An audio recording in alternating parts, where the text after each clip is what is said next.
보겠습니다. 누가복음 8장 43절에서 48절까지 말씀입니다. 누가복음 8장 43절에서 48절입니다.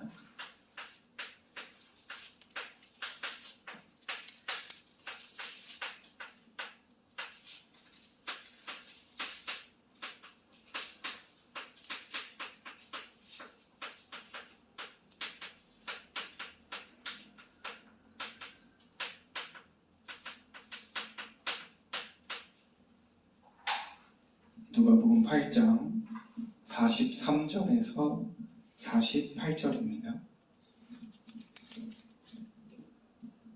한 절씩 교독하겠습니다. 이 12해를 혈루증으로 앓는 중에 아무에게도 고침을 받지 못하던 여자가 예수의 뒤로 와서 그의 옷가에 손을 대니 혈루증이 즉시 그쳤더라. 예수께서 이르시되 내게 손을 댄 자가 누구냐 하시니 다 아니라 할 때 베드로가 이르되 주여 무리가 밀려들어 미나이다. 예수께서 이르시되 내게 손을 댄 자가 있도다. 이는 내게서 능력이 나간 줄 알미로라 하시되 여자가 스스로 숨기지 못할 줄 알고 떨며 나와 엎드려 그 손댄 이유와 곧 나은 것을 모든 사람 앞에서 말하니 예수께서 이르시되 딸아 내 믿음이 너를 구원하였으니 평안히 가라 하시더라. 아멘. 우리는 구원을 어떻게 얻을까요? 구원. 우리가 익히 알고 있듯이 믿음을 통해서 구원을 얻습니다. 이거 아무 근거 없는 이야기가 아니라 성경이 전하고 있는 내용이에요. 우리가 잘 알고 있듯이 요한복음에 뭐라고 하죠? 영접하는 자, 곧 그 이름을 믿는 자들에게는 하나님의 자녀가 되는 권세를 주셨다라고 이야기하고 있죠.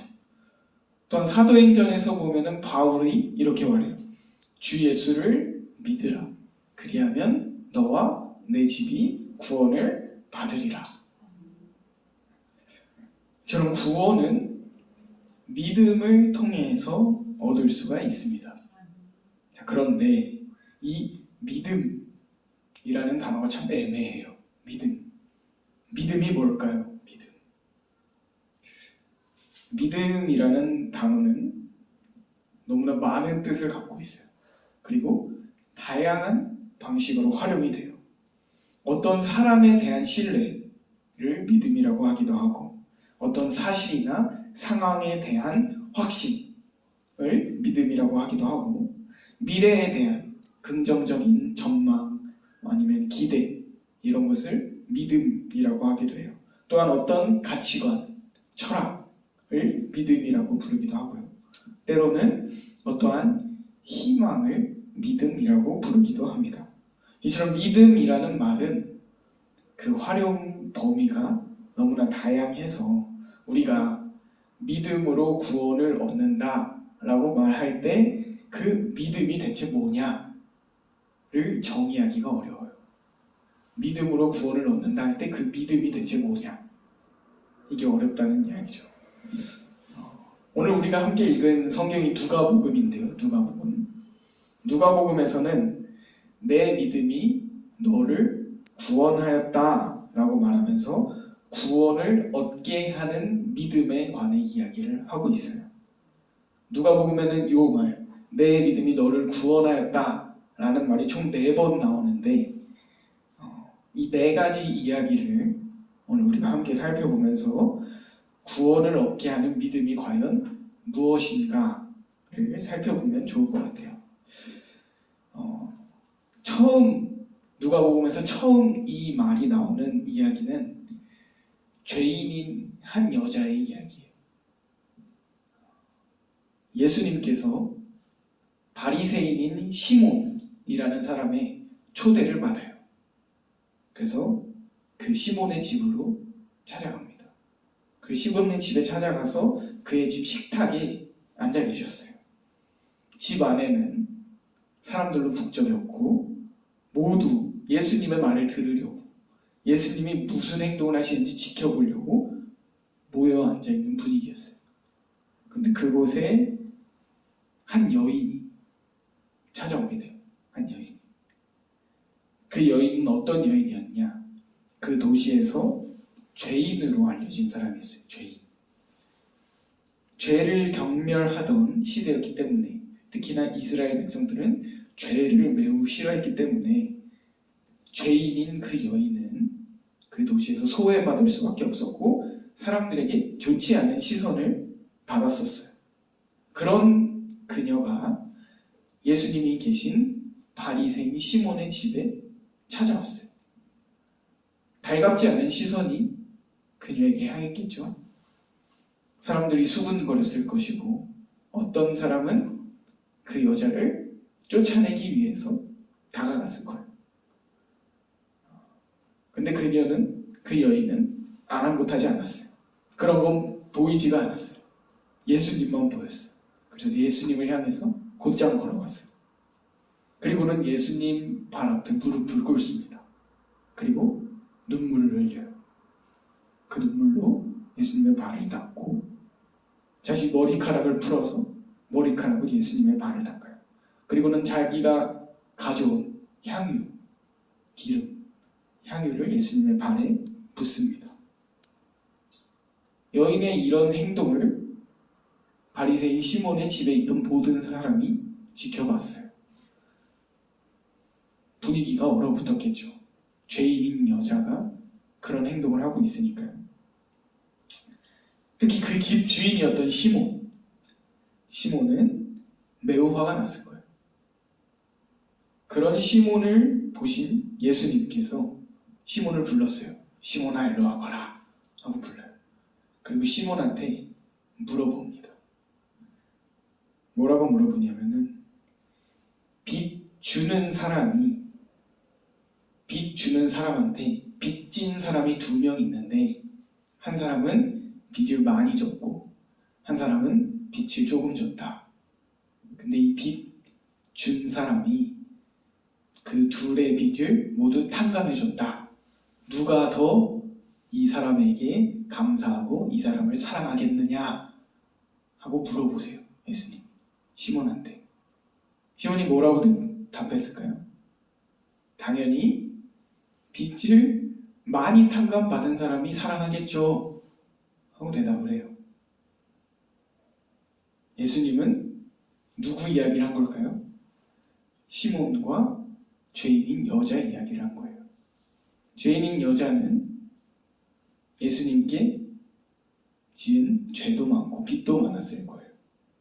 그 죄인을 빚을 탕감해 주셨고 시몬도 똑같이 빚을 탕감해 주셨는데 누가 더 나를 사랑하겠느냐 하고 물어보신 거죠. 당연히 여인이 예수님을 더 사랑했겠죠.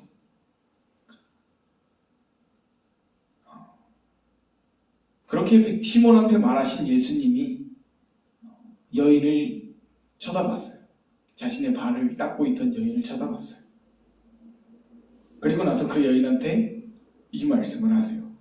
내 믿음이 너를 구원하였으니 평안히 가라. 이렇게 말씀하십니다. 자, 여인을 구원에 이르게 한 믿음이 무엇일까요? 죄인이라고 했죠. 이 여인은 자신의 죄로 인해 비탄에 빠져 있었던 이 여인이 예수님을 찾아왔어요. 절망적인 자신의 문제 앞에서 예수님을 찾았어요. 정확히는 예수님을 발견했고 예수님을 인식했고 예수님께 다가갔어요. 그게 이 여인이 구원에 이르게 한 믿음이었어요. 그 집에 같이 있던 사람들, 시몬이나 다른 사람들은 예수님을 인식하지 못했는데 그냥 한 사람이었는데 여인은 이 예수님을 제대로 인식을 한 거죠. 그리고 그것이 바로 구원에 이르는 믿음이 되었습니다. 두 번째 이야기는 오늘 우리가 함께 읽은 말씀인데 혈루증이라는 병에 걸린 여인의 이야기예요. 12년 동안 혈루증이라는 병을 앓은 여인이 있었습니다. 12년. 이 여자는 병을 고치기 위해서 온갖 노력을 했어요. 온갖 약도 먹어봤고 유명하다는 의사도 찾아가 보고 자신이 가진 돈을 아낌없이 쓰면서 병을 고치려고 노력을 했어요. 하지만 병이 나아지지 않았어요. 오히려 더 깊어져만 갔어요. 당시 이스라엘 율법에 따르면 혈루증이라는 병은 부정한 병이었어요. 부정한 병. 그렇기 때문에 사람들은 이 혈루증을 앓고 있는 여인을 피했고요. 그 여자와 스치기만 해도 기분 나빠했어요. 그렇기 때문에 그녀는 당연히 사람들 사이에서 소외된 삶을 살았고 병을 고치지 못해서 절망적인 삶을 살았어요. 그렇게 몇 년을? 12년을 살았습니다. 12년. 그러던 어느 날 마을에 소문이 돌아요. 병든 자들을 고친다는 예수님이 오신대 라는 소문이 돈 거예요. 마을에. 12년이라는 세월 동안 온갖 노력을 해도 고치지 못한 병으로 인해서 절망 가운데 있던 이 여자가 이 소문을 들은 거예요. 예수님이 오신다고? 희망을 품었겠죠. 예수님을 찾아가기로 마음을 먹어요. 소문으로 인해서 예수님이 계신 곳에는 당연히 사람들로 가득했어요. 북적였어요. 여인은 사람들의 눈길도 무서웠을 거고 사람들과 접촉하는 것도 무서웠을 거예요. 하지만 멈추지 않고 예수님을 찾아갔어요. 사람들 틈을 막 헤집고 들어갔어요. 헤집고 들어가서 예수님을 찾았어요. 딱 하나만 생각하고 간 거예요. 예수님의 옷자락이라도 만질 수 있다면, 예수님을 한 번이라도 만질 수 있다면 나을 수 있을 거야 하고 예수님한테 찾아간 거죠. 그렇게 가까스로 예수님 뒤에 다가가게 되고 그 순간 그녀가 손을 뻗어요. 그리고 뭘 만지죠? 예수님의 옷자락에 그 손이 닿습니다. 그리고 그 순간 그 여인의 몸 안에는 오랫동안 느끼지 못했던 따뜻함, 가벼움이 느껴졌어요. 그리고 그 여자는 바로 확신할 수 있었어요. 아, 나았다. 혈루증이 나았다. 라고 확신할 수 있었죠. 근데 문제는 그 다음이었어요. 그 직후에 예수님이 갑자기 멈추셨어요. 가던 길을. 그리고는 주위를 돌아보시면서 말씀했어요. 누가 내 옷에 손을 대었느냐? 같이 있던 사람들이 당황했겠죠. 서로 자기는 아니라고 손을 저었을 거예요. 그때 베드로가 이야기했죠. 예수님, 사람이 이렇게 많은데 무슨 말씀이세요? 누군가 밀었겠죠. 부딪혔겠죠. 예수님 말씀하세요. 아니다.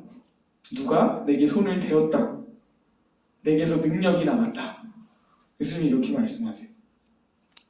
그 말을 듣고 있던 여인이 어땠을까요? 심장이 덜컥 내려앉았겠죠. 직감적으로 알았을 거예요. 숨길 수 없겠다. 그래서 이 여인이 예수님 앞에 나아갑니다. 사람들의 시선이 다 그녀에게 향했겠죠. 그 여인에게 향했겠죠. 무서웠을 거예요. 그렇죠? 울먹이면서 이 모든 사실을 고백을 해요. 자신이 그동안 어떤 삶을 살았는지, 예수님의 옷을 왜 만졌는지, 예수님 옷을 만지고 자신이 어떻게 됐는지 그 자리에서 다 이야기를 합니다. 그 이야기를 들으신 예수님이 그 여인한테 뭐라고 했을까요? 딸아, 내 믿음이 너를 구원하였다. 평안히 가라. 자, 이 여인을 구원에 이르게 한 이 믿음은 뭘까요? 자신의 병으로 인해 절망에 빠져 있었던 여인이 누구를 찾았어요? 예수님을 찾았어요. 혈루증이라는 문제 앞에서 예수님을 찾았어요. 정확히는 예수님을 발견했고 인식했고 예수님한테 다가갔어요. 그것이 그 여인을 구원에 이르게 한 믿음이었어요. 또 다른 이야기, 세 번째 이야기는 나병에 걸린 사람들에 관한 이야기예요. 나병. 예수님께서 예루살렘으로 가시던 날 사마리아와 갈릴리 사이에 한 마을을 지나고 계셨어요. 그 마을 근처에는 한 작은 공간이 있었는데 그 공간은 좀처럼 사람들의 발길이 닿지 않는 곳이었습니다. 왜 사람들의 발길이 닿지 않았냐? 10명의 나병 환자가 살고 있는 곳이었기 때문이에요. 그들은 율법에 따라서 마을에서 격리된 채 살고 있었어요. 우리 코로나 걸려면 격리됐었던 것처럼 그 당시에는 나병에 걸리면 격리되어야 했었어요. 그래서 격리된 채로 살고 있는 환자들이었습니다. 그 사람들은 사람들에게 가까이 다가갈 수가 없었어요. 하다못해 자신들에게 누군가 다가오면 자기들이 소리쳐야 했어요. 부정하다, 부정하다 이렇게 소리 질러야 됐어요. 사람들이 자기들한테 다가오면 안 되니까. 그래서 누군가가 자기들에게 다가오는 것이 보일 때마다 이 10명의 나병 환자는 부정하다, 부정하다 하고 소리쳤습니다. 그 목소리에는 당연히 슬픔과 체념이 섞여 있었겠죠.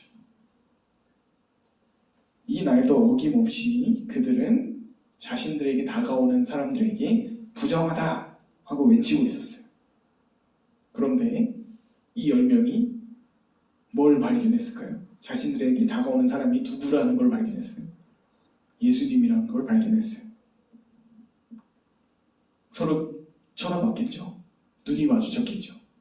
그리고 뭔가 기대가 생겼을 거예요.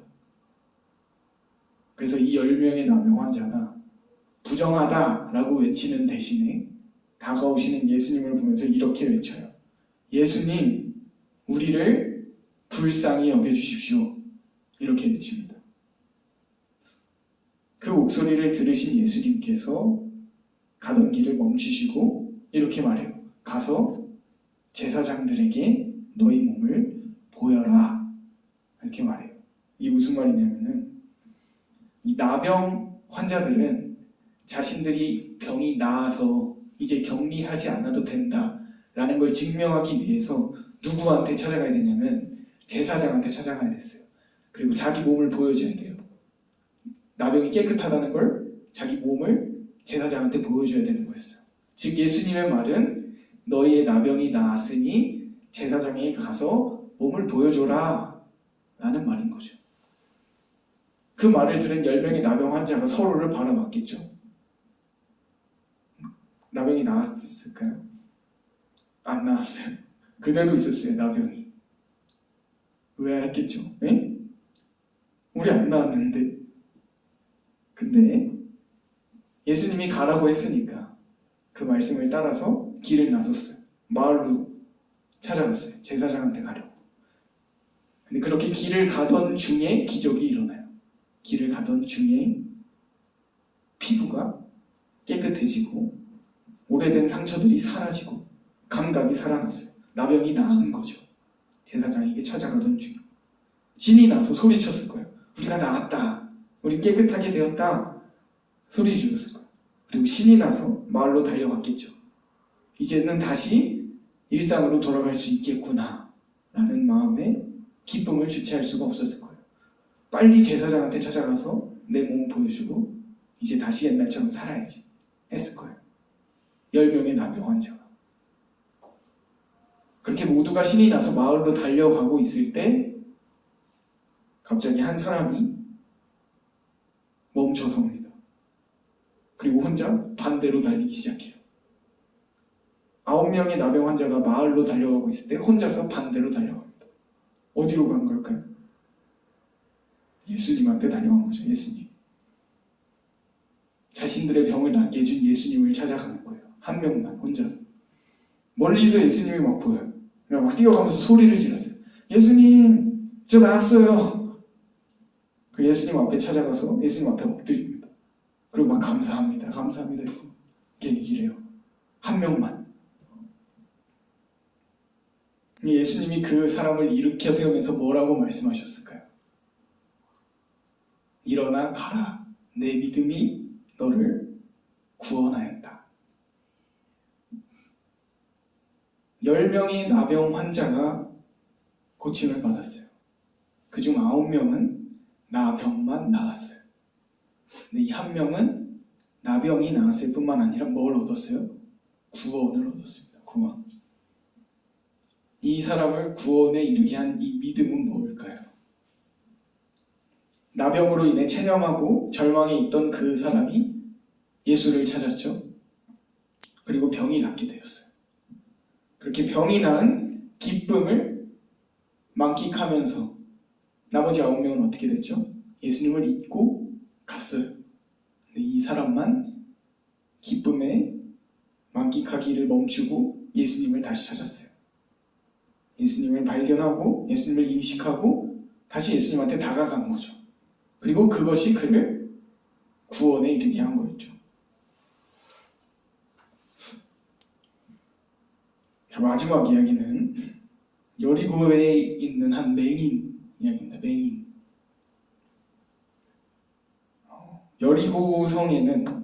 여리고성 길가에 한 맹인이 있었어요. 하루 종일 햇빛을 맞으면서 먼지를 맞으면서 구걸하고 있는 한 맹인이 있었어요. 앞을 볼 수가 없으니까 먹고 살려면 구걸을 할 수밖에 없었죠. 그 사람은 눈이 보이지 않기 때문에 사람들의 발자국 소리, 사람들이 떠드는 소리로만 시간을 가늠하고 분위기를 가늠하고 그렇게 살아가는 사람이었어요. 그런 그가 평소와 다른 분위기를 느낍니다. 평소에는 들을 수 없었던 웅성거림, 평소에는 들을 수 없던 사람들이 모여드는 발소리, 기대와 흥분이 섞인 목소리, 이런 걸 들은 거예요. 궁금했겠죠. 자기는 안 보이니까. 그래서 지나가는 사람한테 물어봐요. 무슨 일이 일어났습니까? 왜 이렇게 사람들이 모여드나요? 이게 무슨 일인가요? 그 사람이 알려주죠. 나사렛 예수님이 지나가고 계셔. 그렇게 알려주세요. 기분이 어땠을까요? 하루 종일 여리고성 앞에서 앉아서 듣기만 하던 사람이에요. 예수님 소원을 못 들었을까요? 당연히 들었겠죠. 근데 그 예수님이 지금 내 앞에 지나가고 있대요. 심장이 뛰기 시작했을 거예요. 막 나도 나올 수 있겠다. 그래서 이 맹인이 힘껏 소리를 지릅니다. 뭐라고 소리를 지르냐? 다윗의 자손 예수님, 나를 불쌍히 여겨주십시오. 이렇게 소리를 질러요. 너무 시끄러워서 주변에 있던 사람이 말렸어요. 조용히 해라. 방해하지 말아라. 무시하고 한 번 더 소리 질러요. 다윗의 자손 예수님, 나를 불쌍히 여겨주십시오. 소리 지릅니다. 예수님이 들으셨겠죠, 그 말을. 그래서 사람들에게 그 소리 지른 사람 데리고 오라고 이야기를 합니다. 사람들이 맹인을 끌고 예수님 앞으로 가요. 막 두근두근 거렸을 거예요, 심장이. 예수님이 그 맹인한테 물어봐요. 내가 너에게 무엇을 해주기 원하느냐? 이렇게 물어보십니다. 맹인이 기다렸다는 듯이 대답을 하죠. 주님, 보기를 원합니다. 예수님께서 이렇게 말씀하세요. 보아라, 내 믿음이 너를 구원하였다. 어떻게 됐을까요? 그 순간 뭐가 보였을까요? 다 보였겠죠. 어두웠던 아무것도 보이지 않던 그 앞에 갑자기 빛이 보이고 눈앞에 있는 사람들이 보이고 예수님이 보이고 파란 하늘이 보이고 다 보였겠죠. 그는 곧바로 예수님을 따라 함께 걸어가면서 하나님께 영광을 돌려요. 여리고성에서 구걸하던 맹인은 그날 눈만 뜬 게 아니라 삶 전체가 새롭게 되는 구원을 얻습니다. 자, 이 맹인을 구원에 이르게 한 믿음이 뭘까요?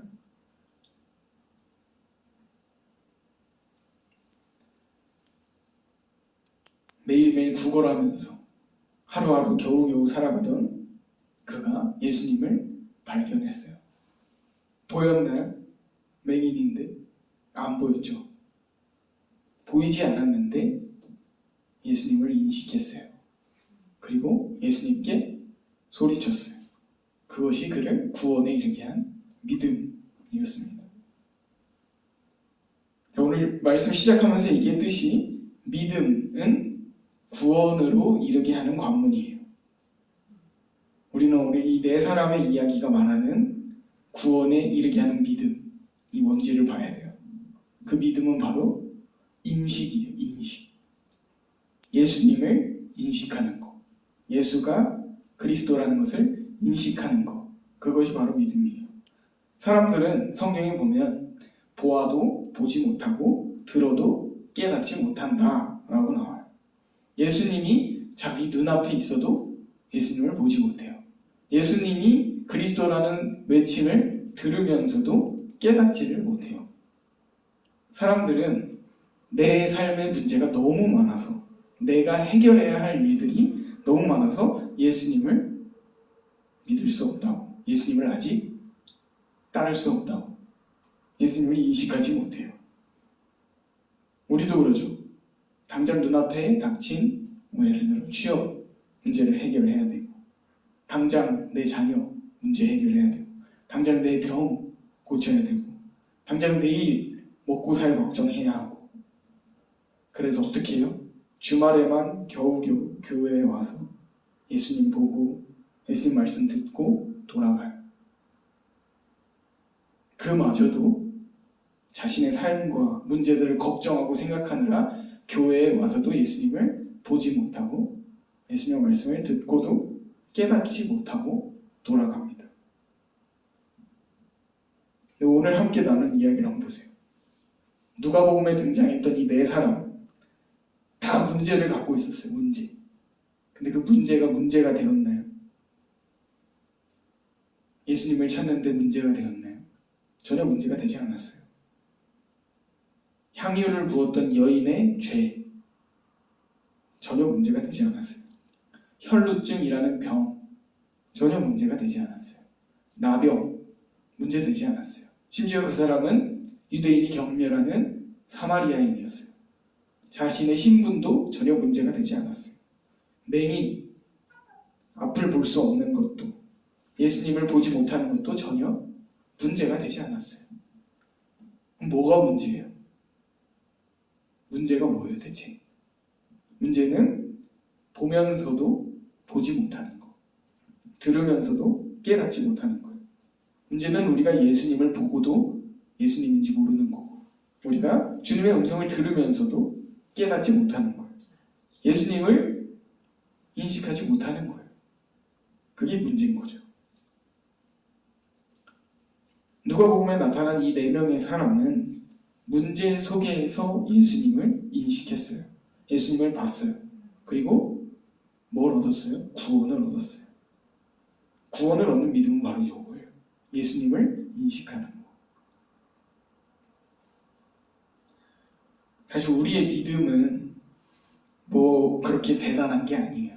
우리가 믿음을 통해 구원을 얻는다라고 이야기를 하는데, 사실 우리는 구원에 있어서 아무런 일도 할 수 없어요. 믿으면 구원받는다고 우리의 믿음이 어떤 대단한 그런 것처럼 치부해서는 절대 안 됩니다. 구원에 있어서는 우리는 전적으로 무능이에요. 무능. 아무것도 할 수 없어요. 구원은 오직 예수님께만 달려있어요. 즉 우리를 구원에 이르게 하는 믿음은 그저 우리를 구원하러 오신 예수님을 인식하는 거예요. 그리고 죄인이었던 여인이 그랬듯이 예수님께 다가가는 거고, 병에 걸린 여인이 그랬듯이 예수님을 붙잡는 거고, 예수님을 보고 소리치는 거고, 예수님께 돌아오는 거예요. 오직 예수 그리스도에게만 있는 구원을 알아채고 구원을 향해 소리치는 거, 손을 뻗는 거, 그게 바로 믿음이에요. 믿음. 그리고 그 순간 우리가 뭘 깨닫게 되냐? 이미 우리에게 구원이 주어졌다 라는 사실을 비로소 깨닫게 돼요. 믿음으로 구원을 얻었다가 아니고 구원은 이미 우리에게 주어졌는데 믿음으로 그 사실을 인식한다, 깨닫는다 라는 의미라고요. 생각을 해보세요. 예수님은 이미 우리를 구원하시기 위해 십자가에 죽으셨어요. 우리가 믿어서 죽으신 게 아니고 죽으셨어요. 이미. 그리고 예수님은 이미 부활하셨어요. 우리가 믿어서 부활한 게 아니고 이미 부활하셨어요. 그리고 예수님은 이미 우리와 함께 계세요. 내가 믿어서 예수님이 나와 함께 있는 게 아니고 예수님이 이미 우리와 함께 계신다. 요거를 인식하는 게 뭐라고요? 믿음이라고요. 그 사실을 인식하는 거. 예수님이 우리를 위해 이미 죽으셨고 이미 부활했고 이미 우리와 함께 하신다는 걸 인식하는 거. 그것이 바로 우리를 구원에 이르게 하는 믿음입니다. 이 믿음을 갖는 우리 모두가 되기를 소망합니다. 기도하겠습니다. 하나님, 우리는 부족하고 연약하여 날마다 우리의 삶과 우리의 문제들을 바라보기에 바쁩니다. 우리와 늘 함께 계시고 우리를 이미 구원하시기 위해 죽으시고 부활하신 주님을 바라보기보다는 우리의 삶의 문제들을 내 눈앞에 놓인 것들을 바라보기에 급급합니다. 주님, 우리의 마음을 성령으로 인도하여 주시고 성령으로 충만하게 채워주시옵소서. 그래서 온전히 우리와 함께 계시는 주님을 날마다 인식하고 온전히 우리와 함께 하시는 주님과 날마다 동행하는 우리가 되게 하여 주시옵소서. 그렇게 진정으로 구원받은 자의 삶, 하나님 자녀된 자의 삶, 그리스도인의 삶을 살아내는 우리가 되게 하여 주시옵소서. 감사드리며 예수 그리스도 이름으로 기도드립니다. 아멘.